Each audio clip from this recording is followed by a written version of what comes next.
PNM's exploitation of tragedy, a new law in politics, an editorial by Professor Wall Street. The tragic passing of Mr. Richard Cooper is first and foremost a deeply human matter. It is a time for compassion, respect for the family's grief, and a sober reflection on the growing issue of mental health in our society. Yet, instead of handling the situation with dignity, the opposition leader and political leader of the People's National Movement, PNM, Penelope Week-Beckles, has chosen to exploit this loss for political mileage. It is truly unfortunate, though not surprising, that the PNM would stoop so low. This move reveals not only the desperation of the opposition, but also their inability to rise above petty political opportunism, even in moments of national grief. If the United National Congress, UNC, had attempted such a callous maneuver, the media would have descended with a frenzy of outrage. Instead, the PNM is afforded a free pass to manipulate tragedy while pretending to care. Here are 10 reasons why Beckles and the PNM's actions are deeply hypocritical and lamentable. 1. Exploiting grief for politics. Turning a family's tragedy into a press release weaponizes personal suffering for partisan gain, something no responsible leader should ever do. 2. Selective sympathy. Where was this compassion when countless citizens took their own lives under the PNM's governance between 2015 and 2025, driven by unemployment, discrimination, and despair? Silence then, but outrage now. 3. Job loss under PNM. The PNM presided over one of the worst job loss periods in our history, with over 50,000 people displaced. Yet they never accepted responsibility for the stress and suicides that occurred during their rule. 4. Double standards. If the UNC had issued a release of this nature, the PNM-aligned media houses would have crucified them. The hypocrisy is glaring. 5. Penelope's weakness.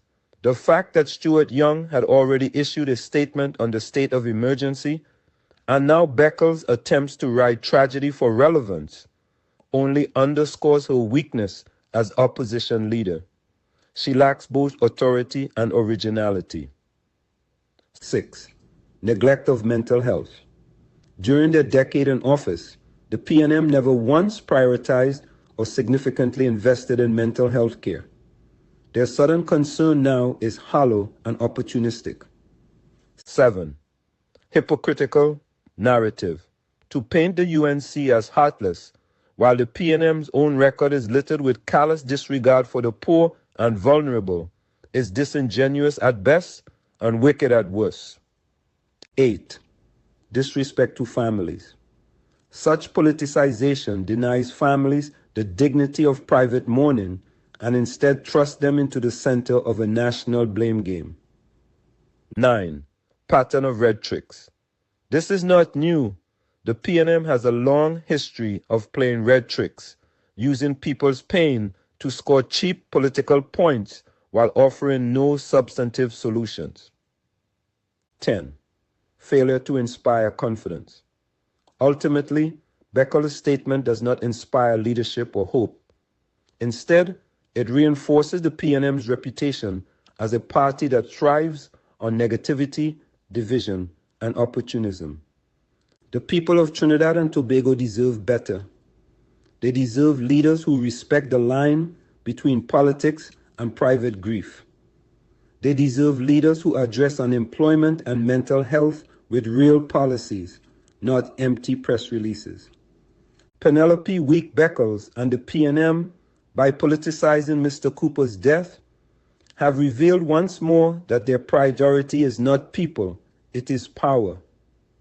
And in doing so, they have shown the nation exactly why they cannot be trusted to govern again. In conclusion, the death of Richard Cooper is a tragedy that should unite us in recognition of our shared humanity and collective responsibility to protect the vulnerable. Instead, it has been transformed into another point of political division by the opposition leader Penelope Week Beckles at precisely the moment when unity and compassion are most needed. This incident served as a mirror, reflecting both the depth of our social challenges and the poverty of our political discourse by opposition leader Penelope Week Beckles. We can continue down this path of exploiting personal suffering for partisan advantage, or we can demand that our leaders rise to meet the gravity of these issues with the seriousness they deserve. The choice is ultimately ours as citizens. We can reward politicians who offer cheap rhetoric over substantial solutions, or we can insist on leaders who understand that governance is about serving people, not scoring points. We can accept that political opportunism is inevitable, or we can create consequences for those who prioritize power over principle. Mr. Cooper's life mattered. His death matters.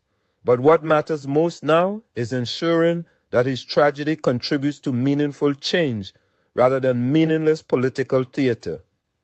That requires all of us, politicians, media, and citizens, to be better than we have been. The question facing Trinidad and Tobago is not whether we can prevent every tragedy, but whether we can learn from them in ways that honor both the deceased and the living. The answer to that question will be written not in press releases, but in the policies we pursue and the standards we maintain long after the political noise has faded.